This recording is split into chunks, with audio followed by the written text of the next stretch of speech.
રાજકોટમાં ભાજપની સૌરાષ્ટ્ર ઝોનની બેઠક યોજાઈ હતી. પ્રદેશ પ્રમુખ જગદીશ વિશ્વકર્મા અને સંગઠનના મહામંત્રી રત્નાકરની હાજરીમાં મહત્વની બેઠક યોજાઈ હતી. મહાનગરપાલિકા અને પંચાયત ચૂંટણીને લઈ ભાજપ ઘડશે રણનીતિ. સૌરાષ્ટ્રના સાંસદ, ધારાસભ્યો, સંગઠનના નવા હોદ્દેદારો સહિતના એકત્રિત થયા હતા. સૌરાષ્ટ્રમાં ભાજપનું સંગઠન માળખું મજબૂત બનાવવાનો પ્રયાસ શરૂ થયો છે. કેન્દ્ર અને રાજ્ય સરકારની યોજનાઓ અને વિકાસ કાર્યોની યાદી લઈને પ્રચાર કેમ કરવો તેની તાલીમ આપવામાં આવશે.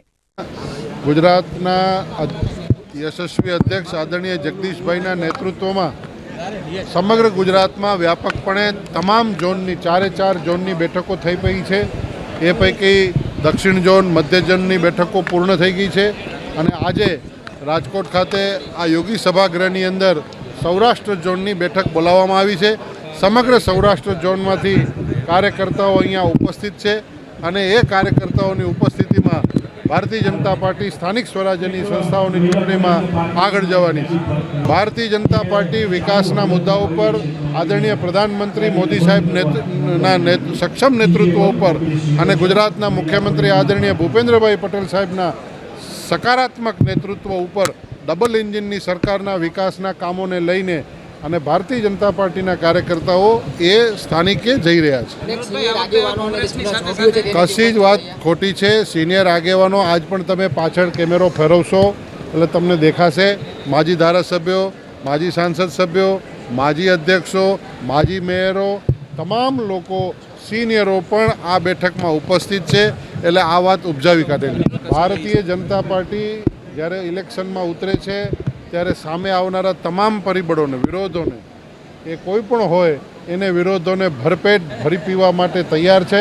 કારણ કે દેશના યશસ્વી પ્રધાનમંત્રી મોદી સાહેબનું નેતૃત્વ, આદરણીય અમિતભાઈ શાહ સાહેબનું માર્ગદર્શન, આદરણીય ભૂપેન્દ્રભાઈ પટેલ સાહેબના કામ કરવાની પદ્ધતિ અને સંગઠનની તાકાત એ અમારા આદરણીય યશસ્વી અધ્યક્ષ જગદીશભાઈ વિશ્વકર્માના નેતૃત્વમાં કાર્યકર્તાની અંદર જોશ છે અને આ કાર્યકર્તા તમામ પરિસ્થિતિઓની અંદર આવનારી સામેની જે કંઈ પણ ચૂંટણીઓની અંદર પડકારો છે એને ઝીલી લેવા માટે તત્પર છે. સૌરાષ્ટ્ર ઝોનની એક ખૂબ મહત્ત્વની બેઠક પ્રદેશ ભારતીય જનતા પક્ષના અધ્યક્ષ પદે આરૂઢ થયા પછી પ્રદેશ અધ્યક્ષ શ્રી જગદીશ વિશ્વકર્માજીએ જે રીતે સમગ્ર ગુજરાતનો ઝંઝાવાતી પ્રવાસ કર્યો, અત્યાર સુધીમાં એમણે પ્રમુખ તરીકે સન્માન સમારંભમાં એમાં તો હાજરી આપી. હવે પક્ષીય સંગઠન કાર્ય માટે જે ઝોન બેઠકો મળે છે, 1-2 ઝોન બેઠકો મળી ગઈ છે. હવે સૌરાષ્ટ્ર ઝોન કે ભારતીય જનતા પક્ષની દ્રષ્ટિએ, વ્યૂહાત્મક દ્રષ્ટિએ પણ મોટો ઝોન છે, સૌથી અગત્યનો ઝોન છે. આ ઝોનમાં આજે રાજકોટ ખાતે પ્રદેશ દ્વારા એક મહત્વાકાંક્ષી બેઠક યોજાઈ રહી છે. એમાં પ્રદેશ અધ્યક્ષ જગદીશ વિશ્વકર્માજીના નેતૃત્વમાં આ બેઠકમાં પ્રદેશના સંગઠન મહામંત્રી રત્નાકરજી, સૌરાષ્ટ્ર ઝોનના પ્રભારી અને પ્રદેશ સંગઠન મહામંત્રી અનિલભાઈ દવે, પ્રદેશ સંગઠનના મહામંત્રી આદરણીય પ્રશાંતભાઈ કોરાટ, સાથે આપે જોયું કે ગોરધનભાઈ ઝડપિયા અને અન્ય અગ્રણીઓ આવી પહોંચ્યા છે. આ બેઠક આવનારા દિવસોમાં ભારતીય જનતા પક્ષ એક એવો પક્ષ છે કે હર હંમેશ ચૂંટણીઓ હોય કે ન હોય, પરંતુ કાર્યકર્તાનું સંગઠન કાર્ય, કાર્યકર્તાની સાથે વાર્તાલાપ, સંવાદ ચાલતો જ હોય છે. કારણ કે ભારતીય જનતા પક્ષની સરકાર છે 30 વર્ષથી, ત્યારે પ્રજા અને સરકાર વચ્ચે સેતુ બનવાનું કામ ભારતીય જનતા પક્ષનો અદનો કાર્યકર્તા, બૂથનો કાર્યકર્તા કરતો હોય છે. હું માનું છું કે જે રીતે અમે રાજકોટમાં કાર્ય કર્યું છે, કદાચ કોંગ્રેસને એક પણ બેઠક ન મળે એવું પણ બની શકે. એટલા માટે કે અમને અમારા કામગીરી પર ભરોસો છે, રાજકોટની પ્રજા પર ભરોસો છે.